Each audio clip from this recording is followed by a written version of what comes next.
What's up, everybody? This is Tuck from Off Road Minivan and Fit for a King, and you are watching Richard Metal Fan. Hey everyone, welcome back to another episode of Richard Metal Fan Interviews. This is episode number 149, and today's guest, we're talking to Ryan Tuck O'Leary. He's the bassist and singer for the band Fit for a King, metalcore band based out of Texas. And he also has a side project called Off Road Minivan, where he is the front man. Today we're going to be talking to him about what got him into metal and music, as well as going through his discography. So, without further ado, let's go talk to Tuck. What's up, guys? I'm here with Ryan Tuck O'Leary from Fit for a King and Off Road Minivan. So how are you doing today, man? I'm great, thanks. Just getting ready to go back out with the boys and heading to Texas on Sunday.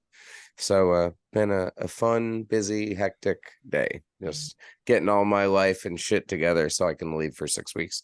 Awesome. But how are you? Doing pretty well. I just say I kind of like your little setup with like the Ice Nine posters and the August Thanks. Burns Red. I think that looks pretty awesome. Thank you very much. I'm going to be relaunching my podcast and putting it up on YouTube and stuff as well. So I created a nice little space. My wife had already put all this shit up, and I was just like, you know what? I think that'll be my place to get back on the show, and excited to have that be launching it soon as well. But yeah, I even have like some posters like in the back. I snatched from like the Masquerade in Atlanta's walls. I would just like snatch them off and just. I do that all the time, bro. Like if we like play a cool show or I see a cool poster of ours somewhere, I always snatch that thing down and try to keep them. I have a bunch I haven't hung yet, but yeah, same. I'm like literally pretty much don't have any wall space left. Starting to get there, but trying to find a way to do it. Yeah. Awesome. So, kind of like the format is, I want to do like a rundown of your discography, Sophie, and talk about like your musical journey. So, take me back to like young Tuck. So, kind of like growing up, what were like the first bands that got you into metal? What made you want to be a vocalist and slap at the bass? Oh, really like Thrice and Brand New and Thursday, Glassjaw, like all that kind of shit. My neighbors, like I had a bunch of kids in the neighborhood that were just into that stuff. They were starting bands, they were playing guitar, and Coed and Cambria was from our area, and they started to really pop off, and that's what got me into like playing alternative music. My first like heavy band I was into is Between the Buried and Me.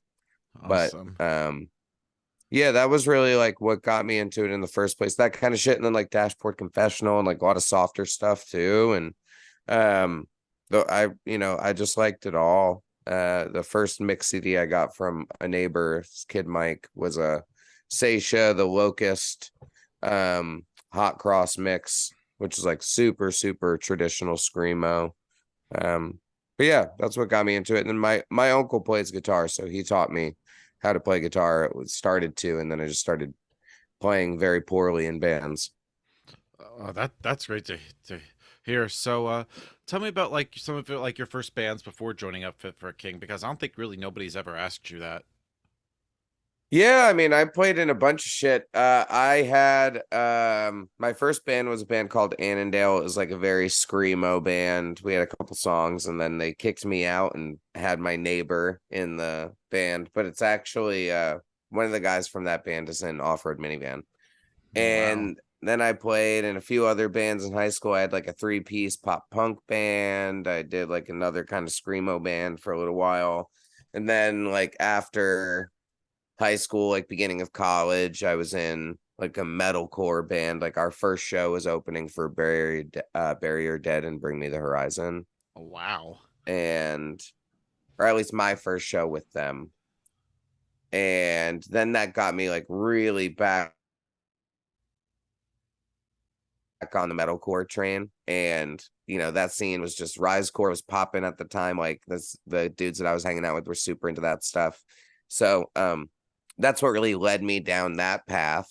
And then I was in a band called Visions after that. And I think we were really, really cool, like kind of under oathy post-hardcore stuff.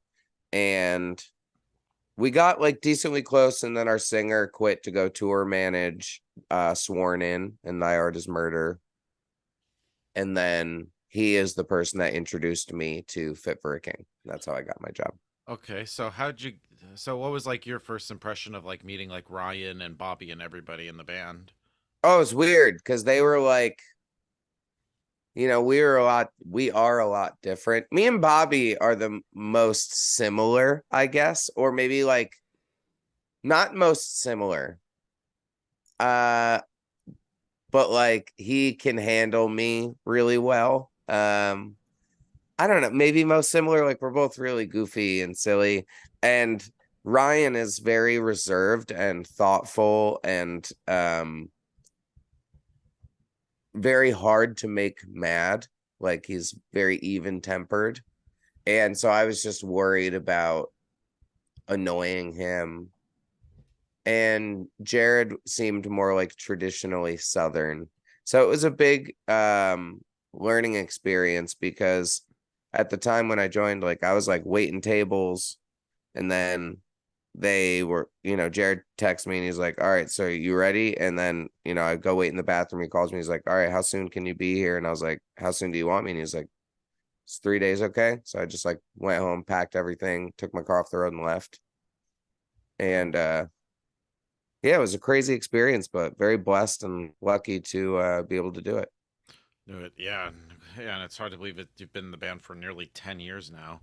Yes, sir. Yeah, pretty wild. Yeah, But it's been fucking awesome. I love it. Can't wait to go back out the summer with Motionless and in this moment. It's gonna be a sick run. So hell yeah. yeah, Oh yeah. So tell me about making your first album with It for a King, Slave to Nothing. I think is my opinion like the most underrated album of their discography. So what was like the thought process like making this album, it being as it was your first record with the band? cool to see the CD again. It was a very interesting experience because um, they were all kind of figuring out how to be friends with themselves without Justin and Aaron. And then I was this new person who was very different from them. Like, they didn't cuss, they didn't, like smoke weed, they'd never done anything bad, other than like have some drinks and stuff. Where I came from, like, being a little bit more of a rascal. And so it was a big melting pot. And I had basically during Slave to Nothing, I went from partying harder than I had in my whole life to basically going sober to join that band. And, I lost a few friends around that time. I had a friend who died of cancer, and I had a friend who passed away from an overdose. And that led to a lot of the songwriting because it must have been weird for them. They're like trying to have this guy join their band. Turns out he's got a bunch of weird trauma going on and he's super bummed out and he's detoxing. And like, it's just like it was a lot. And I think that's why that record is so weird. Like it's kind of out there because also they were very influenced at the time of like North Lane and Bring Me the Horizon and like what was going on at that time in metalcore. So we were all just trying to find ourselves. It was basically like an experiment that everyone had to witness, because there was no other time. So a very interesting experience for sure. Love that record a lot. May not be the most popular, but I love it. Yeah, and hard to believe next year will be the 10-year anniversary of this Yep. album. Is there a chance we can get like a celebration of this somehow? Maybe throw in some like deep cuts. Yeah, maybe some deep cuts. I'm not sure what our plans are. We've had times where we try throwing in a song or two, and other than the song Slave to Nothing, it doesn't Yeah. tend to go great. But I would love to do something for it for sure. We'll have to see. Because that also actually, I think that and Descendants are the two most expensive vinyl as well because we made so few. Yeah, I see it like Right. on Discogs. It goes for like over like $100 or something. And I'm like, Yeah. damn. I've almost considered like getting it. Yeah, I know my parents have it. I think I have one, maybe two. I have to Yeah, check my collection. yeah. Maybe send me a Um, copy. oh man, my stuff, I try to have all the variants of anything I can get my hands on for our stuff, and I don't even have everything. Yeah, So, I didn't start thinking about that really. And like, I always would get a copy of something, but not everything. yeah, But I don't know if I won't be able to complete it. yeah. Same. I mean, I know there's like this Facebook group I'm in called. Norberto, yeah, Metal and Core Collectors is a Yeah, I've seen beast. that. I've seen Oh that. yeah, I'm in there all the time. Those Yes. guys rock. My friend Norberto is a person, one of the admins, and he Yeah. has the most insane collection. Yeah. Um, Same. Same. And then there's always people that are like, "Why do you need more than like one version of an album?"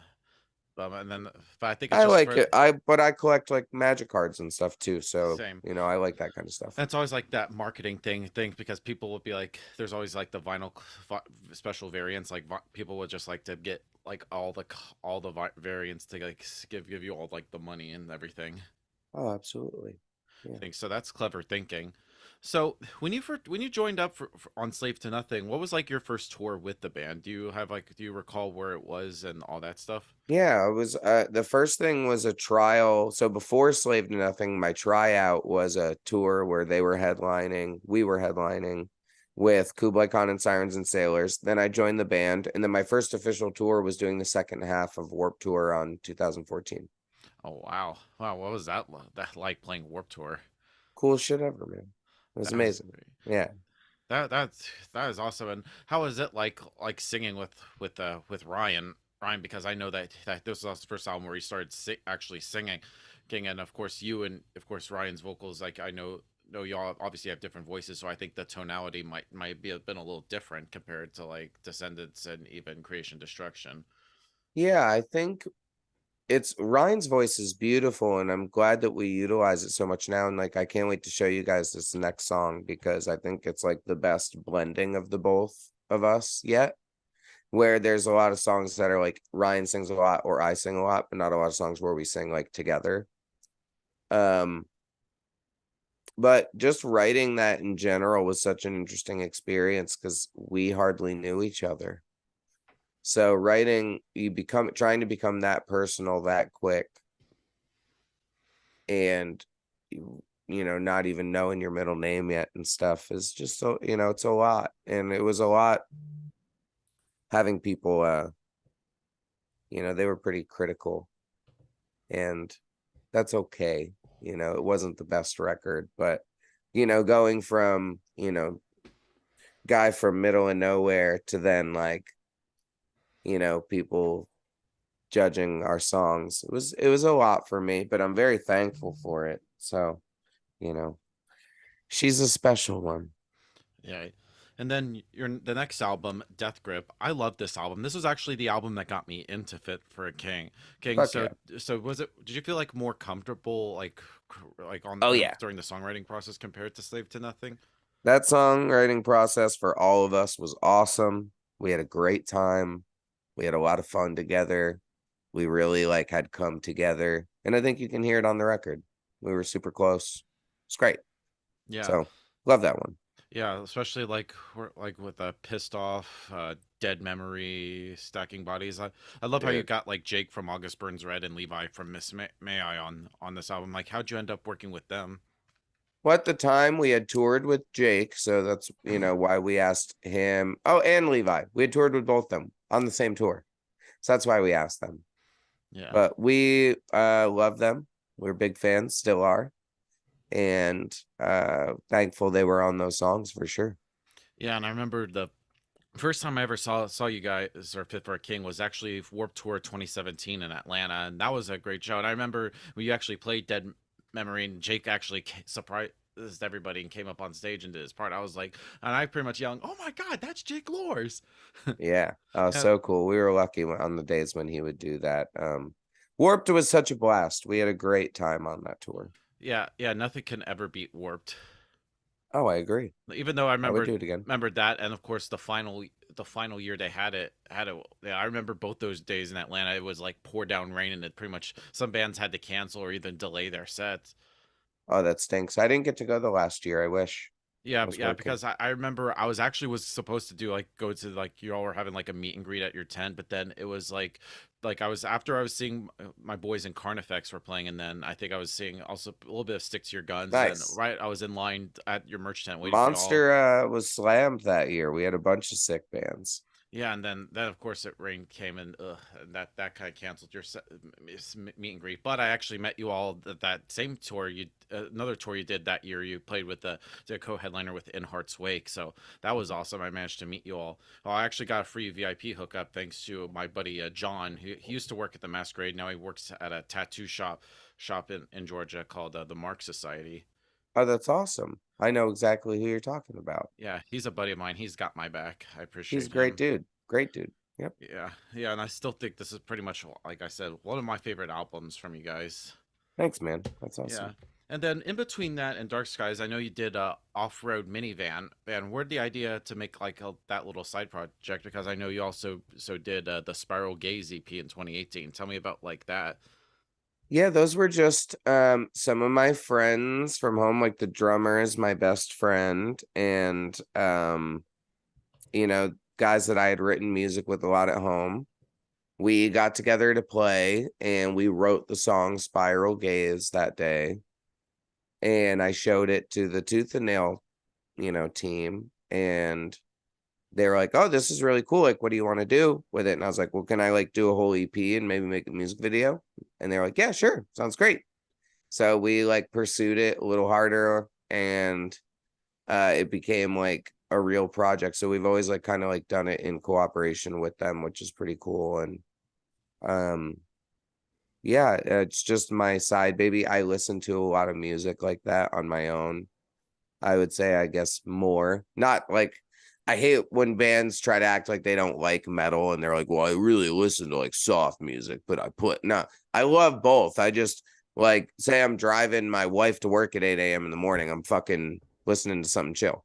Yeah, And I listen to a lot of that kind of stuff to make me relax. And that's where off road comes from. Like I just play a lot of acoustic guitar. I don't shred. I'm not like a shredder guitar player.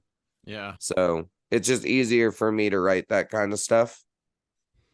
yeah. But yeah, Yeah, and I know you're like also just the front man instead of like just playing bass and singing. yeah.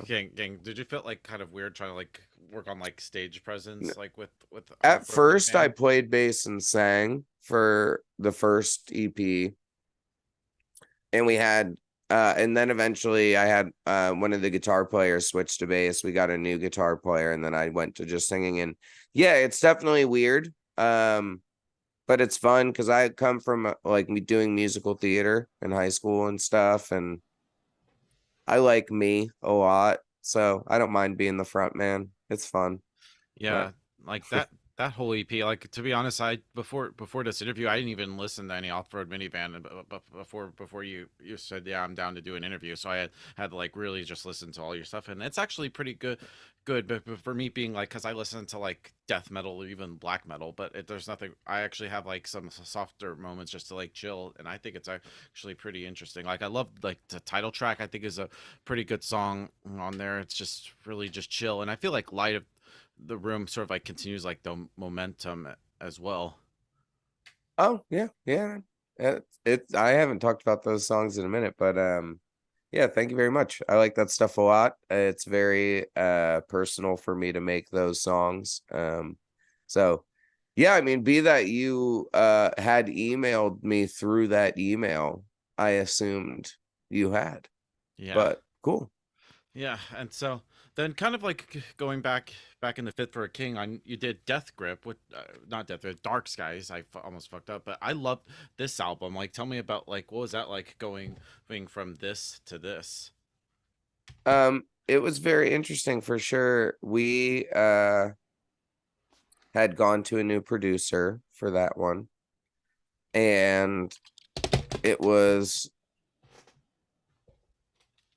a very like our first like kind of big budget effort, and it was great. It's an incredible record. I love it. There was a lot of emotion that went into it because I was like learning how to give up more of the singing to Ryan. and that was hard for me. And that's when we wrote like When Everything. But Yeah, a overall, great song. thank you. Overall, I adore that record. I think it's probably our best. Yeah, yeah, and I think that Ryan actually really stepped it up compared to Death Grip. I think he does it because I also like when you sing it as well, especially on with When Everything Means to Nothing. Like when you two sort of like going back and forth a little bit, it just is fucking great.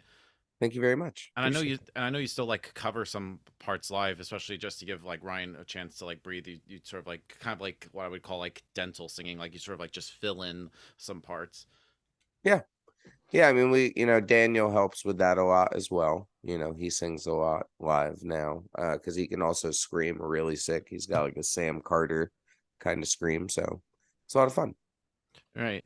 And then kind of like after you toured for a while because I remember seeing you all on the Devil Wears Prada with Roots Above and Branches Below 10 year thing. And I know you also did I also saw you on that little run with Born of Osiris in South Carolina. Yep. That was the first time I've ever heard like songs like Shattered Glass, Price of Agony, Me uh, Me a Tower of Pain, Oblivion. Like this whole album is great. Oh, thank you very much. Yeah, I love that one, man. It was a lot of fun. We got to do some cool tours. I love Prada. Glad we're getting to go back out with them and do a run together in the fall. Yeah, I'm trying to catch that as well. But then I know you toured for Dark Skies, and then obviously the certain virus that still refuse to name happened, and then it sort of like put touring on hold. But I think you were sort of like in the middle of also doing the path as well, or sort of played some songs. You did like a run, but then of course it got cut short. Yeah. Yeah, it was a rough time period for sure. Um, we didn't really get to tour Dark Skies very much. And yeah, then we just decided to move on and finish the path and put it out. Yeah, and it's still I thought in my opinion this was like one of my favorite albums from 2020. Like Thank I you. could put like especially one of my favorite songs is like Breaking the Mirror. When I first heard that is just like amazing. Thank you. I love that song too. And yeah, it's an interesting record because we had written that song for a much more positive time period. We felt really good about Dark Skies and how that was going, and we were really happy. So we wrote this like positive, powerful, uplifting record, and then the world ended. So, it was a hard record to put out during that time, but I hope that it helped some people, to get through some of the more negative time period, Yeah. or during Thou Shalt Not Be Named. Um, you know. Yeah, and especially love like I know you also did like a sort of like a live stream kind of show. You actually filmed at the Masquerade in Atlanta, Yep, that Georgia. was a great time. So how where the idea of that to come to be to just to film at the Masquerade in Well, particular? we've filmed a lot of our music videos with in Atlanta with our friend Kevin Johnson, and we had decided that it would be easiest for us to do it there. Like the band could come from Texas and meet there. I could come from New York and meet there. Kevin is already there. We could use the Masquerade, and it all Perfectly kind of worked out. convenient. Yeah, yeah, it really worked out. So we got very lucky to be able to do that during that time period. Yeah, and I remember seeing like the Twitch stream when it first came out. I loved how you actually did some like screams a little bit to cover sort of like Ryan a bit. I had no idea you screamed. I was like, holy shit! I thought you just Yeah, that was sang. I the didn't know you first could time I scream. had done it. I'm still trying to learn how to do it well, but it's a lot of fun to do live. My favorite now is probably doing Reaper. Singing that one live is very fun. Yeah, when I was surprised, I was like, "Holy shit, you could fucking scream!" I was Thanks, like, man. I was surprised, pleasantly surprised by that. Yeah, I love doing it. It's fun. Not nearly as good as Dan or Kirby, but I'll do a couple screamos here and there. Yeah, and how is that like? Like now you're all bumped up to a 5 piece, even though Bobby doesn't like tour with you all, but he still plays on the record. So what was it like now Yep. having like two guitarists in the band? Oh, it's awesome. I mean, just more abilities, more capabilities. Like they're both super talented. Dan shreds insanely hard and has a beautiful, crazy voice. So we just had more tools in the shed. It's awesome. Love being a 5 piece, and yeah, Bob is still being full-time daddy-o, but Works out Yeah. great for us. Yeah. Yeah.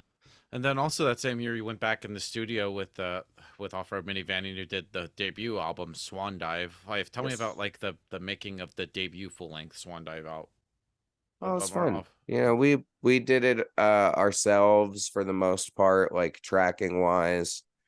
We went to a few different studios to do each piece. Like guitar and bass were done by Melvin, our guitar player. I went to a studio that did like the first My Chem and the first brand new record to do vocals.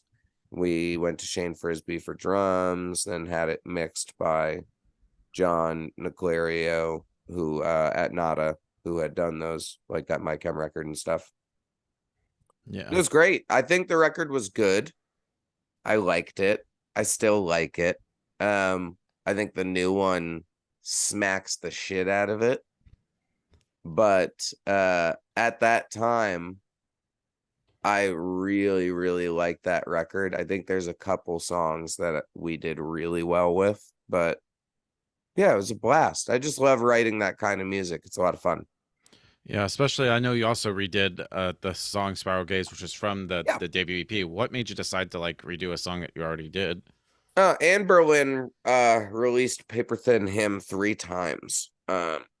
Because it's so good and it hadn't taken off yet. And I still think that song is ridiculously good and could have been like on the radio and should have done more. But it's just yeah, that's why I released it again. I was like, nah, I want more people to hear the song. It's really good.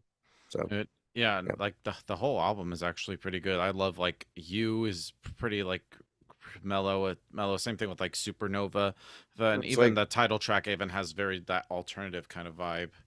thanks. Appreciate it, man. Yeah, it's like, down-tuned Coldplay songs and then some 30 Seconds to Mars songs, and it's a lot of fun. It's just like fun alternative music.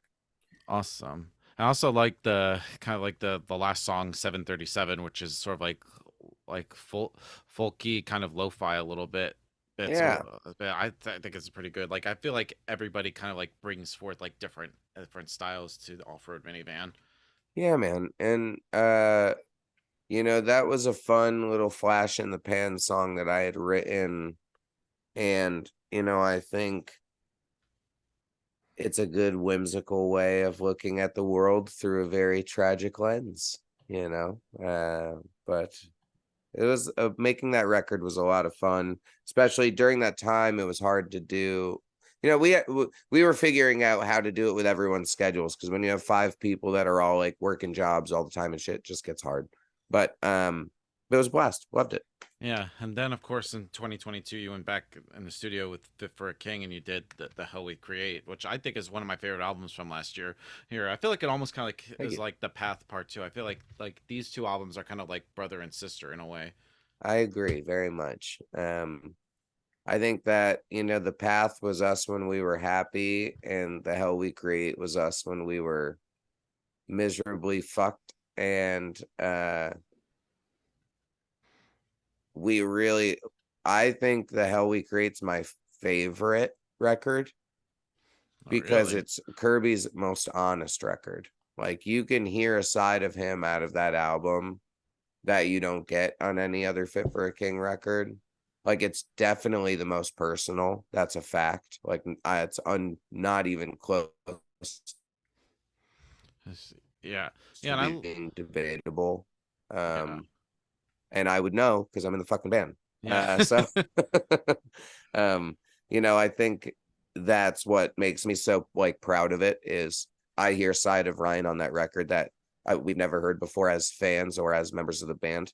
And that's what is necessary, I think, to achieve like really great art. Like, and I think that artistically, The Hell We Create's an awesome fucking album.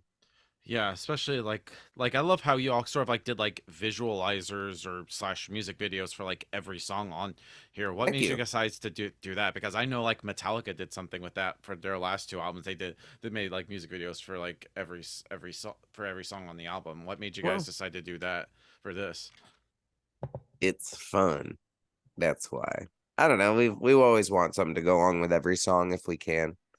It's just the way the world works now, I think. And it doesn't have to be like the craziest music video ever, but people like to see the band and see the singer sing it, and it's a lot of fun to make them. So we figured, why not? Yeah. Plus, like every song feels different. Like a song like Reaper is different from times like this, or even the title track. I feel like every song has like a different like emotion behind it. Thank you. I would agree. Yeah, Eh, it's definitely been a cool experience getting to work on that record. It was a lot of fun. Yeah, and then of course one of my favorite songs on there is "Times Like This" featuring Jonathan from the Ghosts Inside. Like, what was that like working with him on that song? Oh, we were just talking about like who we wanted on a track, and I talk with Chris from the Ghost Inside pretty frequently. He's an angel man, and I brought it up to the guys. I was like, why don't we have Jonathan do this part? Like, this sounds beast, because at the time Daniel was just screaming it in the studio, which also is fucking sick. And yeah, so luckily he was down. We had the part like ready to go, and he just tracked it and slammed it, and it was great. Loved working with him, and super nice guy. Also a Magic player, which is boss. Yeah, and it's also the first album with your current drummer Trey. Trey, how did he Yeah. end up joining the band? And did he bring in something like new rhythmically to Fit for a King that you all didn't have previously? Yeah, I loved his writing on the record, and I think how he came to be in the band was just, we've toured with Invent a lot. They're also a band from Texas, and we love him a lot as a person. He's an amazing guy, and it just felt like a very natural fit for us. It just obviously is complicated because he has another band as well. But we are very lucky to have him. Yeah, yeah, and I think is a great addition to the band, pretty much filling in the shoes that Jared had left behind. Because usually the drummer is like the main key. It's like they have to like keep on time and keep the beat. Absolutely. You got to have a tight drummer always, for sure. Yeah, otherwise your band, because if your drummer sucks, then your band sucks. Absolutely. That's the fucking truth, man. I feel you. Yeah, and being as it has been about a year since The Hell We Create, have you all started working on the next Fit for a King album? Like, what's the status with that? Yeah, we've got some songs. We'll have a song out at some point, Awesome. and we're working. Yep. Yeah, and then the last thing to talk about is what came out a few days ago. The new Off Road Minivan album made this keep you safe from harm. Harm. What was sort of like the thought process making this album? It is a few things. We worked on it for almost like 4 years. So like three, probably close to 3.5. There is like a sense of grieving that we all went through in the creation of this, and kind of getting over some topics and some people that I just don't want to think about anymore. And over the time period that it was being created, like, I did an interview with my grandma, and I started recording some family members and stuff, where those are all the voice clips that you hear in between songs. So the entire record is a time capsule where myself, my family, my children, when I have them, my grandchildren, they can listen to this record. They can hear my mom, my dad, my grandma, my sister, my brother-in-law, my nephew, Evan's niece, my best friend, my wife, like, things that matter to me. So it was, because the band isn't popular, it is an artistic venture. I made it for myself in a way. And like, all the guys like contribute a lot to the songwriting, and like Evan wrote a ton. Like, the first 3 pieces are really like Evan's pieces. Miles wrote a ton of songs, but the way that it's kind of finalized is from this perspective of being able to, like I said, like, kind of create a time capsule. So I love the record. I think it's fucking awesome. Yeah, And Yeah, I'm very, very happy with it. Yeah, one of my favorite songs is Baseman. I love like the video where you had like the black metal corpse paint on Thank like you. what like where the how the whole concept for the video came to be and be able to like the black metal makeup and shit. So that song is about a friend of Evan's named Alex that passed away about a decade ago.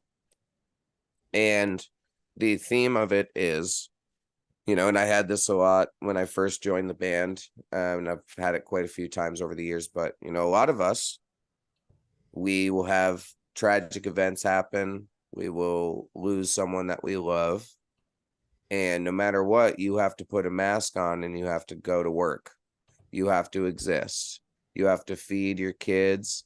You have to provide for your family. You have to be kind. You have to be a part of this world because you got to pay the fucking bills. And we put that mask on and we go out there and nobody fucking notices.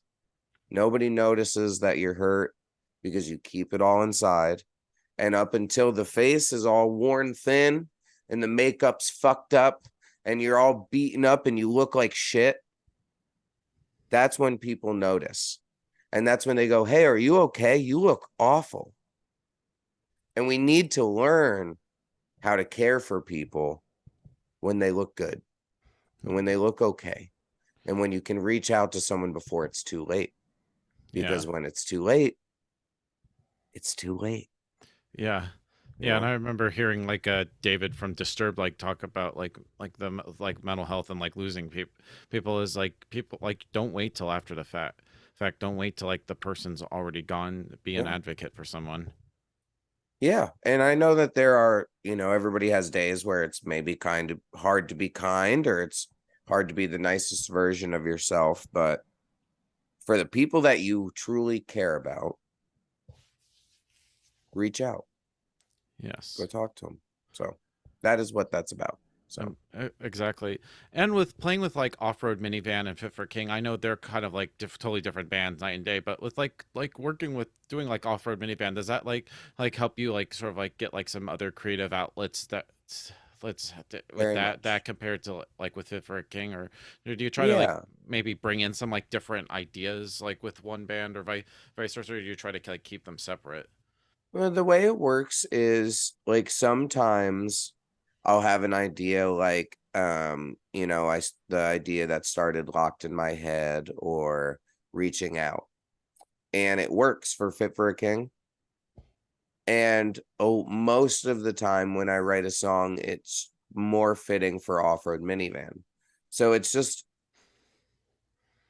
is a huge outlet for me. It helps me to be happy. Like I need the release of putting out more music. I don't think like just putting out music with Fit is necessarily like enough for my appetite because I love so many different styles and it's not about it being like popular or successful necessarily. It's just because it feels good and I like it. And I try to get as much of it into Fit as I can. It's just some things it's got to be natural, you know what I mean? It's got to still feel like Fit for a King. Thing thing right. And kind of also I got a couple more questions for you, yeah, if we got time. Sure. I also so love like your bass playing because I know we've heard like all like the bass player jokes and memes and stuff, but I feel like you don't gravitate towards flashy bass playing, but I feel like instead you find ways to like link what the guitars are doing with the melody and what the drums are doing with the rhythm, but in a way that's very Yeah. creative. So, what is your approach to like recording the bass? Well, in metalcore, I don't think there's been a lot of bass players that people are like, oh my God, I love that guy for his bass riffs. I've always looked at it as like follow the rhythm, be tight, and then put on a great show. And, that's why I'm a very active performer and focus on that end a lot.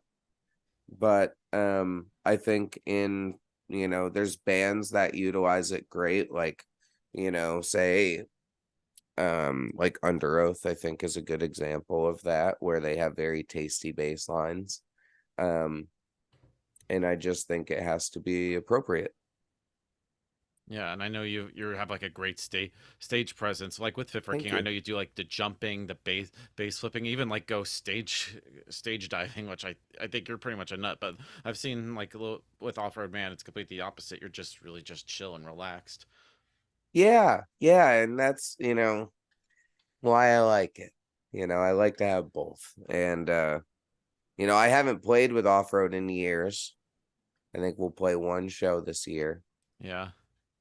and it's a just a very different experience. Yeah. I can't imagine, guys like Ryan who are singing and screaming every day for 150 days a year. Oh my goodness, like so much. It's crazy. All right. And the final question I want to talk about is, of course, your gear, because I know you play like Stingray basses. So I'm Yeah. curious about what kind of like strings, like pedals, of as amplifiers and effects that you use. We use Ernie ball strings as well. It's a 145, a 125, a 105, and an 85 for the F setup.